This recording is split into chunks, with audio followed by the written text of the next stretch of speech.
Jeshi la Polisi Tanzania lingependa kuwajulisha kuwa hadi mchana huu wa tarehe 9 mwezi wa 12 2025 hali ya usalama wa nchi ni shwari. Vyombo vya ulinzi na usalama vinaendelea kuimarisha usalama nchini sambamba na kulinda maisha ya watu na mali zao.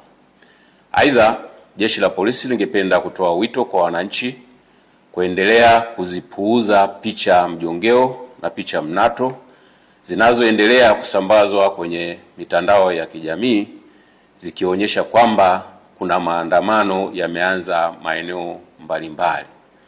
Taarifa hizo sio sahihi. Wanatumia picha mjongeo na picha mnato za matukio ya nyuma kama vile ya tarehe 29, tarehe 30 na tarehe 31 mwezi wa 10 2025.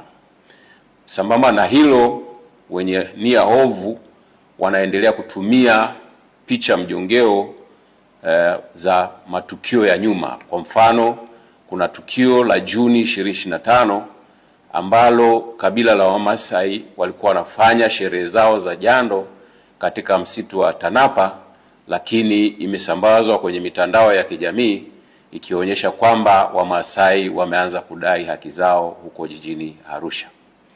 Tunaendelea kuwahimiza Watanzania kuendelea kuzipuuza picha za aina hiyo kwa sababu zina lengo la kuwahadaa kwamba kuna maandamano yanafanyika.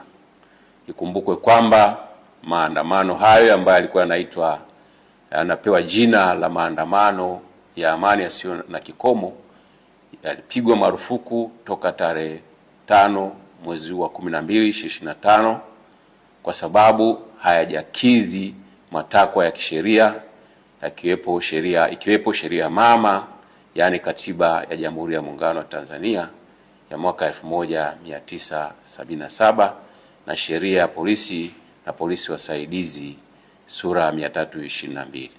Aidha, tunatoa wito kwa wananchi waendelee kufuata sheria kwa ajili ya usalama wetu sote.